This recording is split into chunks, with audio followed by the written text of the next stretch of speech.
सुनील ठेकेदार, आजा बेटा अंदर आजा, आजा। 2100 रुपए एम धर्मकाटा, रोहतास मास्टर जी, ढाणी चोलाई। हाँ बेटा।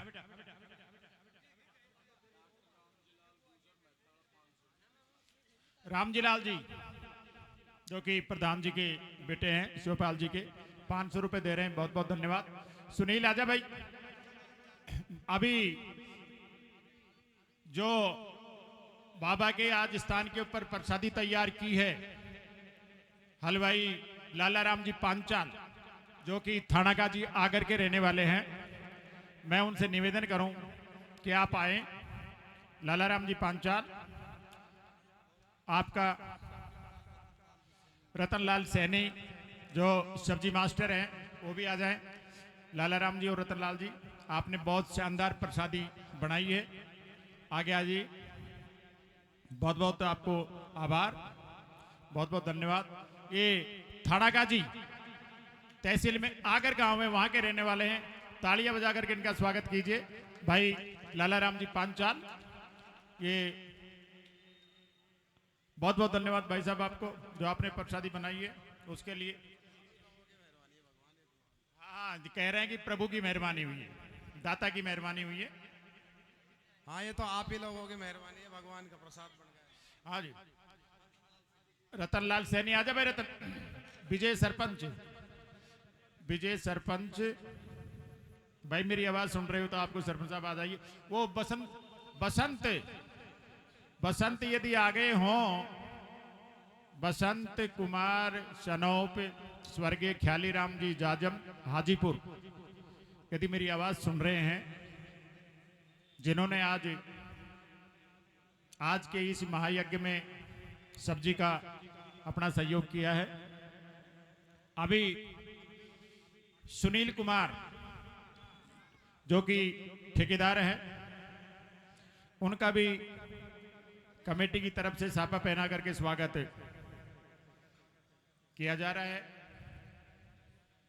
भाई सुनील कुमार जी, लो बेटा, कोई नहीं।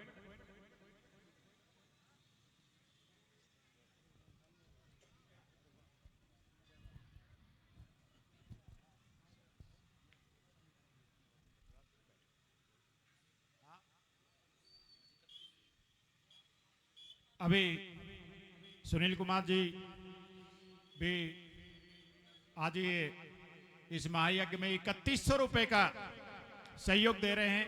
भाई सुनील का भी तालियां बजा करके स्वागत कीजिए। अब महावीर जी आओ। हाँ इनका है, आ जाओ जो भी है। पहले एक महावीर जी का, बाद में डांस, एक भजन पहले। टाइम ज्यादा हो गया, जनता बैठी है आपके इंतजार। बलदेव के पास में कृष्ण जाता है तो कृष्ण को देखते देखते बलदेव के मुख से सफेद रंग का शेषमुखी फण जिसके थी वो सर्प निकलता है, सागर की तरफ जाता है। भगवान कृष्ण देख रहा था, सागर मनुष्य रूप धार करके उसके गल में फूलों की माला डालता है और वो सर्प सागर के अंदर विलीमान होता है। भगवान कृष्ण वापिस आता है जंगल के अंदर और जंगल के अंदर अपना पग पर पग धर करके सोता है। जो सागर के अंदर मूसल को घस करके और बहाया था, जो अंत में टूक रह गया था, सागर के अंदर भगाते हैं, उसको मछली निकलती है। बताते हैं वो मछली निकलती है, भील आते हैं और जाल बिछा करके उसको जाल में फंसाते हैं। जब मछली का पेट को चीरते हैं तो उसके अंदर वही टूक निकलता है।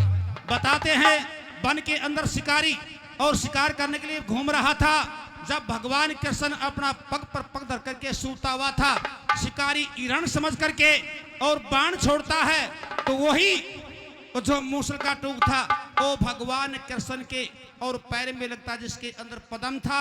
भगवान कृष्ण को ये श्राप भी था ऋषि दुर्वासा का, अब जिस दिन ये पद्म छिक जाएगा उस दिन तेरा सर्वनाश हो जाएगा। जब पद्म छिकता है और उसी टाइम शिकारी भगवान कृष्ण के पास में आता है, नमन करता है, भगवान मुझे क्षमा कीजिए।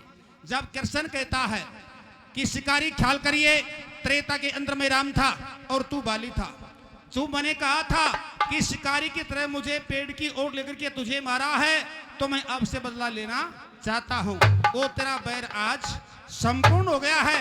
ये कहकर के भगवान बैकुंठ के अंदर जाता है और उधर से काम ओ भगवान कृष्ण का सारथी दारुक चलता चलता अस्तिनापुर में जाता है और अस्तिनापुर के अंदर पांडव की सभा में जाकर के अरे दारुक और पांचों पांडवों से कहता है। तो क्या कह रहा था? क्या पांचों पांडव सुन रहे थे।